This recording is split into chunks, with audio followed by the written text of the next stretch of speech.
Hi అండి. పాలపూరి చేస్తున్నాను. చాలా టేస్ట్‌గా ఉంటది. కాజు పౌడర్ వేసుకొని. ఒక్కసారి మీరు పిల్లలు గాని, పెద్దలు గాని ఉన్నట్టయితే నేను ఒక గ్లాస్ పాలు మీగడతో సహా తీసుకున్నాను. మిక్సీ గిన్నె తీసుకొని దాంట్లో కొద్దిగా కాజు వేసి ఇట్లా మెత్తగా పౌడర్ చేసుకోవాలి. చాలా టేస్ట్ ఉంటుందండి. మీరు గోధుమ పిండి అయినా తీసుకోవచ్చు. నేను మైదా పిండి తీసుకున్నాను. కొద్దిగా సాల్ట్, కొద్దిగా వంట సోడా, ఒక 2 చెంచాల వరకు నెయ్యి వేసుకున్నాను. కొద్దిగా పాలు పోసి పిసుక్కోవాలి. గోధుమ పిండి ముద్దలాగే మన చపాతీ పిండి ముద్దలా కలుపుకోవాలి. పాలు పోసుకుంటూ పలచగా అవ్వకుండా మనం గట్టిగా టైట్గా కలుపుకోవాలి. చాలా టేస్ట్ ఉంటుందండి. పిల్లలు చాలా ఇష్టపడతారు. ఒక్కసారి ట్రై చేయండి. పిల్లలే కానీ పెద్దలే కానీ తినొచ్చు. కాకపోతే నేను ఇందులో పాలల్లో షుగర్ కొద్దిగా వేసాను. మీరు కాస్త ఎక్కువే వేసుకోండి.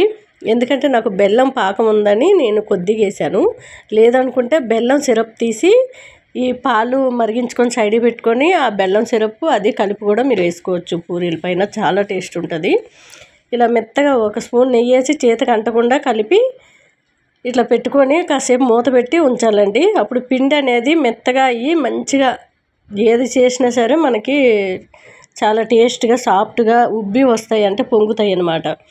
చూసారు కదా, ఈ పాలు చిక్కబడ్డాయి. నేను దాంట్లోనే కొద్దిగా షుగర్ వేసుకున్నాను. నాకు బెల్లం సిరప్ ఉంది కాబట్టి నేను కొద్దిగా షుగర్ వేసాను. మీరు కావాలంటే ఆ షుగర్ కూడా స్కిప్ చేసేసి బెల్లం సిరప్ మొత్తము సైడ్కి తీసుకోవాలి. 2 పాలు సిరప్ వేడి కలిపినట్టయితే పగిలిపోతుంది. అందుకనే చల్లగా అయ్యాక కలుపుకోండి. నేను అలాగే చేశాను. ఆ మిక్సీ పట్టుకున్న కాజు మొత్తం కూడా దాంట్లో వేసుకొని ఒక స్పూన్ అయితే పైన గార్నిష్ చేద్దామని తీసాను. చిన్న పూరీలు చేసుకోవాలి.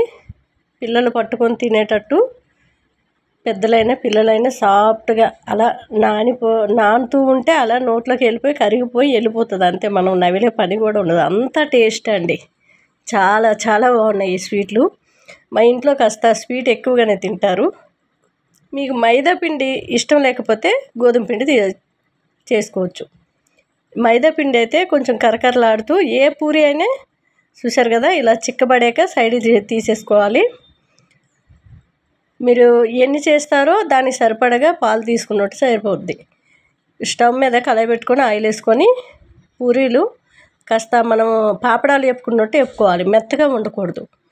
కరకరలాడుతూ పాపడాలు వేపినట్టే ఇట్లా పట్టుకొని ఇరిస్తే టక్కమని ఇరిగేటట్టు అలా అయితేనే టేస్ట్ ఉంటుంది. ఆ పాకం అంతా కూడా పీల్చుకుంటూ మనం తింటూ ఉంటే సాఫ్ట్గా టేస్ట్గా అనిపిస్తుంది. నాణ్యక బాగుంటాయి మెత్తగా. అందుకనే టైట్గా మీరు అప్పడాలు వేపినట్టు వేపుకోండి. చూసారు కదా, చాలా టేస్ట్ ఉంది. ఇలాచీ పౌడరు నేను ఆ బెల్లం సిరప్లోనే ఉందని వేసుకోలేదు. మీరు పాలు ఆ కాజు మరిగించినప్పుడు వేసుకోండి. చూసారు కదా, మొత్తం ఇలా ఆ కాజు పాలు అన్నీ కూడా వేసేసుకొని ఆ బెల్లం సిరప్ కూడా వేసేసుకొని మీరు సపరేట్ బెల్లం సిరప్ కానీ లేదంటే ఇందులోనే షుగర్ కాస్త ఎక్కువ వేసుకొని మిల్క్ కాస్త ఎక్కువ తీసుకుంటే సరిపోతుంది.